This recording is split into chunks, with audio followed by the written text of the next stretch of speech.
On this episode of Paw Prints, we'll be visiting Freshfields Animal Rescue to find out what goes into caring for so many animals. We're also heading over to Woodlands Animal Sanctuary to meet some spiky residents, and following Justine as she takes the first steps in training a red setter called Hagen. But first, we're headed over to Dogs Trust to meet some very special residents. So Blue's a 3-year-old crossbreed. He's a really nice boy. He does have some special requirements due to him being deaf. We think with the deafness as well, he's not got the best sight. The home that he needs is he does need an all adult only home. That's just because he doesn't like being startled. So if somebody comes up behind him or anything like that, it just frightens him quite a little bit. He absolutely loves playing. He'll play ball until he just falls. He'll just constantly play. But yeah, due to the deafness, he does need somebody that will put in just a little bit of extra time with him. So with deaf dogs, it's more sort of hand signals and a lot of like big wide gestures with them, and even still chat away to them because they can read just facial expressions and things like that. But no, he's a lovely boy, he really is. So the hand signals, what's this? So for sit, it's the same. It's pretty much the same as what we do for dogs that can hear. So it's just a sit. Isn't it? Good boy. Hey, you good boy. So a lot of it is kind of like a lot of gestures. So sit and down and like wait. So he can read a lot of facial expressions, and that's what they're really good at doing. So I said, so even though you're using the hand signals, still speak to him, talk to him. Hey. They just need to pop up to the centre, fill out a questionnaire. We'll go through his file with you. As I said, he does need an adult only home just due to the deafness, and you know, children probably won't understand not to startle him and not to wake him up while he's asleep because it'd be quite frightening for them. He will need somebody that is going to be committed to come up to meet him quite a few times before taking him home.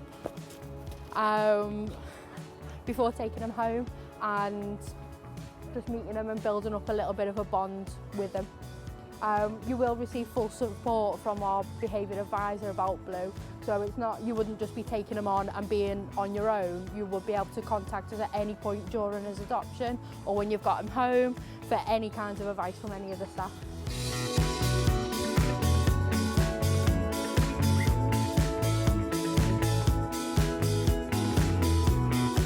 I'm here with Buddy. He's 18-month-old or young beagle. He loves to play. He's playing ball now with Harriet, his canine carer. He's looking for a home. He's okay with some other dogs, so he might be able to live with another dog, not cats and children aged 12 and over, because sometimes he gets a bit worried in loud and noisy situations. He's going to need lots of exercise, so an active family would be great. If anyone's interested in adopting Buddy, please give the centre a call on 0151 480 0660, or you can come and visit us on Wiston Lane in Huyton any day except Wednesday 12 till 4. Over at Woodlands Animal Sanctuary, Liz is introducing us to some of their more prickly residents. Well, this is our hedgehog unit. We can house up to 80 hogs in this part, which is the warm part, where the hedgehogs come in when they're poorly or when they're too small to survive outside. And then we also have the cold room at the back, which is when they're getting prepared for release. We take them from the warm area to the cool area to get them used to the temperatures outside. So we've got accommodation for both here. Hedgehogs come to us from a variety of sources. Sometimes they come in via the vet, sometimes they come in from a member of the public who has found a hog out in a day that is obviously in distress, or they found a hog at the side of the road that's maybe been injured by a car. We get strimmer injuries, we get all sorts of problems being brought to us by the public. We never turn a hedgehog away because we know if we do, it's probably going to end up dead. So even when we're really full, we'll always find room for another hedgehog because there really is nowhere else for them to go, and the last thing they need to do is to be left at the side of the road or stuck in a wood or something. We can have hedgehogs coming in. Sometimes it's 5 a day, sometimes it's 10 a day. It just depends really. Every day is different. We take hedgehogs in during the day. In the evening we have an emergency number that people can ring, and we open especially again at night at 10 o'clock to take in hedgehogs from the public in the evening, the ones that they've found when they've got home from work and they found a hedgehog on the drive or something like this. Our night checker will take hedgehogs in. So they are endangered. There's less than 1 million left in the UK. So everything we do, every one we save is going to make a difference to the hedgehog population. Unfortunately, we can't save them all. We save probably about 85% of the hedgehogs that come in here. And it depends on how quick we get them, how good a chance they've got of survival. I got a message from a lady who is one of our supporters and helps us at open days and so on, to say that her friend had had this little hedgehog in her garden for the last couple of days. It had been out in the day, which is always a bad sign. The lady, however, had been putting food and water out for the little one, but on the evening that I was called out, it was very cold and very inactive. It was just quite floppy and not a bit like it should have been. It had been running around quite quickly, which again is a bad sign. They shouldn't be hyperactive, and this little one was showing signs of hyperactivity, and that's usually a sign that they've got worms. He weighed 9 ounces when he came in. He now weighs 11. But to successfully hibernate in the autumn, they need to weigh 2 pounds or thereabouts. So this little one will probably be with us all winter, and will be released back into the wild in the spring once the weather sort of picks up and he's reached a decent weight. He actually should be asleep now because of course they're nocturnal, as I'm sure you know. And I'm going to put him back to bed. In this particular box we've got 2 hedgehogs that have been hand reared. They came to us as 2-week-old babies. There were 3 of them all together. They came from Newborough, and a gentleman came home from work one night and found these 3 tiny blind hedgehog babies on his driveway. Contacted us and we took them in. They've been with our fosterer, Sarah. Unfortunately, we lost the smallest one of the 3, but the other 2 are here with us now, and I'll get one of them out for you. You can have a little look, see how they've come on since they've been with us. You see now that a very sort of healthy 1 pound or so weight hedgehog. When they came to us, the 3 of them were sort of tiny, would fit in that little bit of my hand. They were so small, and they hadn't got their eyes open at that point because they don't open their eyes till they're 2 weeks old. So we knew they were less than 2 weeks old because they still had their eyes closed. They've been with Sarah, our fosterer, and to foster them from that young is a real labour of love because it's 2-hour feeds with a syringe, with Royal Canin puppy milk every 2 hours right through the night as well. So if you can set your alarm for every 2 hours and get up and feed them, that's a very exceptional person that can put that sort of level of dedication in. Then they're now back here with us. This one is in particular is thriving really well. It's really quite curious because it's been hand reared. It's not the least bit frightened of people. They have been out with us to do outreach work with schools and with the public. We were in Wayfarers Arcade a couple of weeks ago with these guys to try and increase awareness of hedgehogs and the problems that they're facing. It's particularly relevant in the lead up to bonfire night in November because every year many hedgehogs lose their lives in bonfires because people simply don't realise, wriggle bum, simply don't realise that they're there. So these guys have been out and about quite a bit. They will be released back into the wild eventually as well, but they'll need to make the 2 pound weight before we can do that. So again, it's unlikely that they'll go this autumn. They'll probably be with us for the winter as well. Some rescues, when they release the hedgehogs back into the wild, take them to a field and let them go. That's not how we work here. We do something called soft release, which means they get support at their new home all year round. A hedgehog will go from here to a soft release site, which is a site we've checked for suitability. The gardens, if it's a garden, has to be accessible from outside. An enclosed garden is the worst possible scenario for a hedgehog because a hedgehog can travel up to 2 miles a night. They need to be able to get out of gardens and make their way around to feed.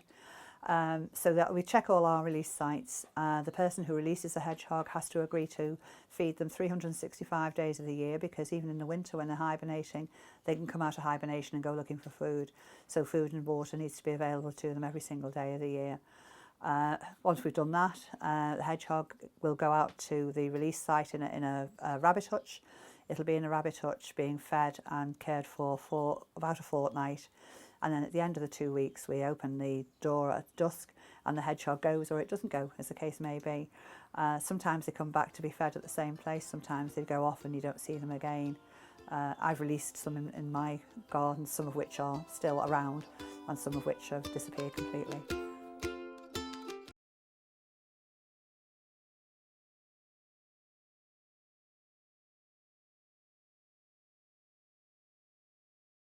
Animal rescues such as Freshfields rely heavily on donations to ensure that the animals in their care are looked after and healthy. Okay, so this is Millie, and she's one of the hundreds of dogs that get rescued, rehabilitated and rehomed by Freshfields Animal Rescue every year. We give our animals at Freshfields Rescue absolutely expert and excellent medical care. That actually costs money, and vet's bills are the most expensive area of our work here at Freshfields Animal Rescue. One good example recently is that we were left 7 Shih Tzus in somebody's will, and that was fine. We did everything that they needed us to do, but unfortunately there were no financial plans in place for us to help with the care of the dogs. They all needed neutering, microchipping, blood tests, vaccinations. Most of them had umbilical hernias. And they all needed dental work as well. So there's a vast amount of work that goes into getting the dogs like Millie and the 7 Shih Tzus ready for the forever loving homes that we want them all to have. And we're very grateful for any donations that we might get just to help us to give these animals the love and care that they need. This is Percy, one of our residents at the small animal unit, and he's a lop-eared rabbit. Percy came into Freshfields in July 2015 after his owner decided she could no longer afford his vet bills. On arrival, it became clear that Percy was very poorly and was in need of urgent medical treatment. The reason why Percy's only got 3 legs is because when he first came into us at Freshfields, he was diagnosed with echiniculi, which is a parasitic worm. It does affect the back legs. They can get a lot of weakness in the back legs. Unfortunately for Percy, one of the back legs wasn't able to be recovered. It was back beyond the point of recovery, so it had to be amputated. After Percy was diagnosed with echiniculi, it was decided that he should start a course of wormer for 28 days, have subcub fluid injections every 4 hours, and have a critical care formula syringe fed every half an hour daily. Percy started to gain weight, and we're very happy with his improvement, and he started to progress daily with his exercise programme. After Percy was seen by a team of vets, it was decided that we were going to start physiotherapy. Normally when a rabbit has one of its legs amputated, it normally only takes a couple of days for it to learn how to readjust and walk again on 3 legs. Unfortunately for Percy, because he didn't have use of his back legs, he now has to learn how to realign his leg into the normal rabbit position.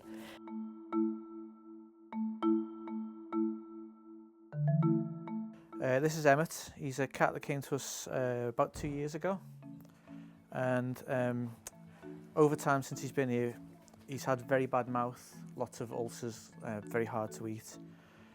He's seen the vets many times. Eventually we tried to take some teeth out to make him feel better. It worked to a point, and then he had to have some more out, and then some more, and eventually he's had all of his teeth out.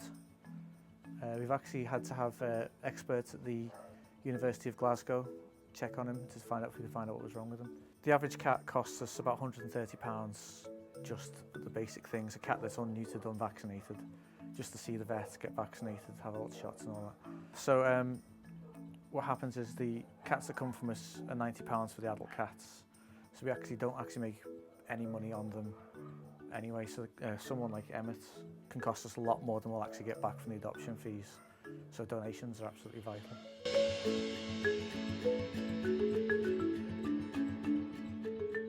Justine from VIP Dog Training is meeting up with a new client, Bernice, and her red setter, Hagen, to find out about Hagen's mischievous nature and start him and Bernice on their training journey. Right, okay, we're here today to do a consultation with Hagen, the red setter, with Bernice, and all I want to do really is just find out, so just try and be as honest as possible with me, so because people tend to make up a few little stories. So just be as honest as you can, and we can like try and, you know, work with the problems that he's got.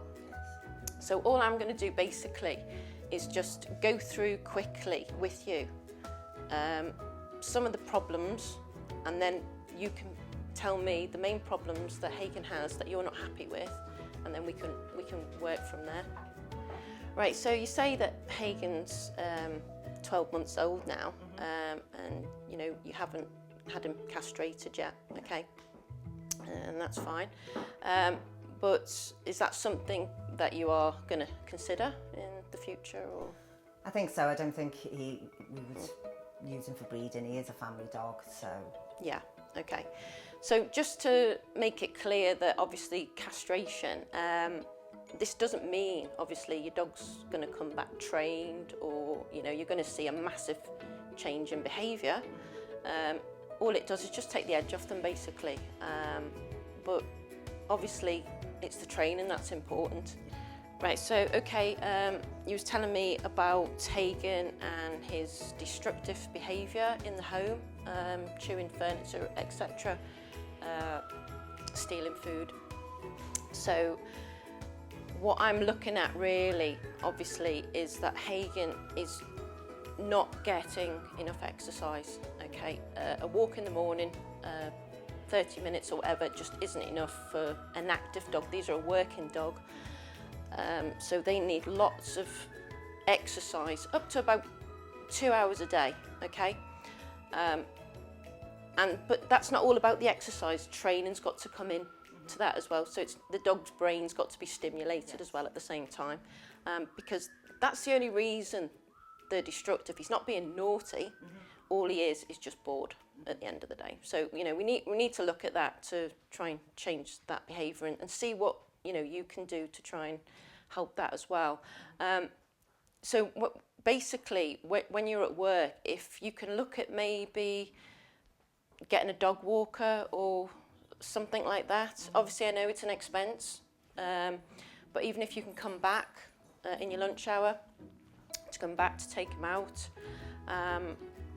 would help, because obviously he can't be left for that length of time, and that's the only reason.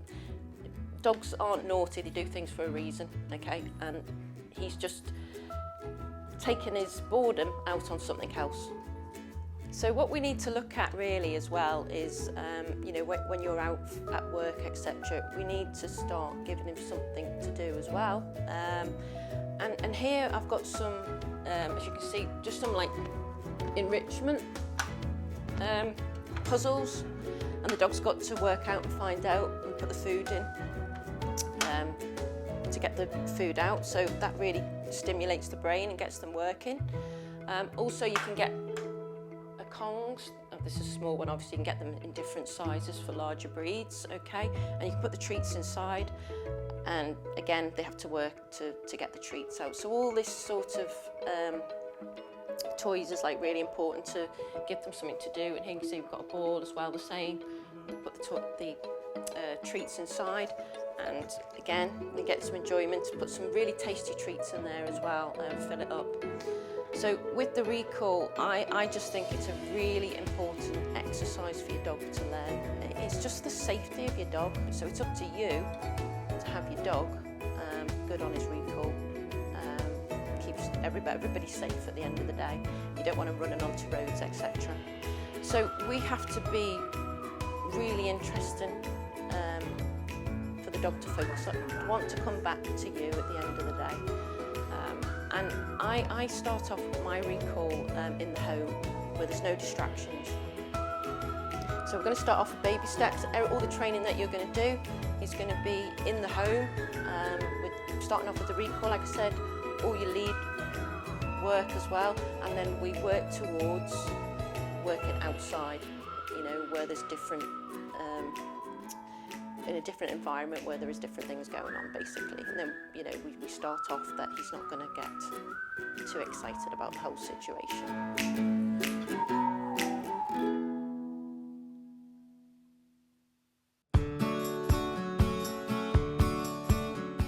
My name's Sam and I'm kennel manager here down at the kennels, also chair of the charity. Where do I start with Stevie? Stevie's a wonderful boy.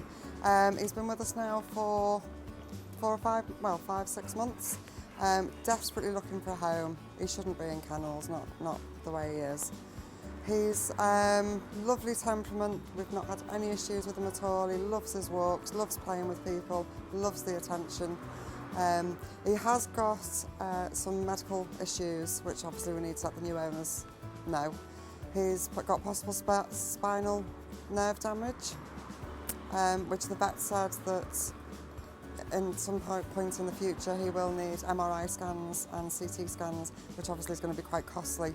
So that's why we're looking for a special home for Stevie, because that could be the case that he's, it's going to be quite hefty vet bills. Purely down to his size and his strength, he's a bit of a bulldozer. If he sees something, he's going to go charging in to go and play with it. So we'd say probably older kids. Breed experience would be good as well, with the bull breed. Just need to pop down to the kennels, come and meet Stevie. If they've got any other dogs or older children, they need to bring them down for an introduction as well. If all being well with that, then they fill in an application form. We'd come out and do a home check for them. And then we just take it from there. If it's the right home for them, then they would come down and do the paperwork and payments and collect them.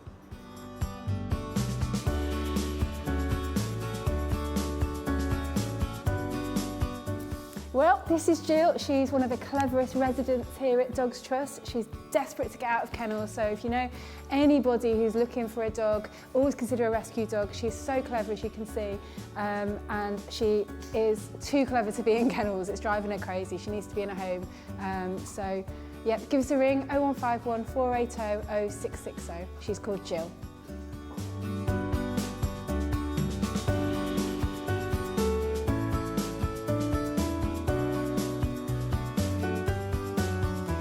I'm Alex and I work at Dogs Trust as a canine carer specialising in rehoming, so I try and help get as many of our dogs home as possible.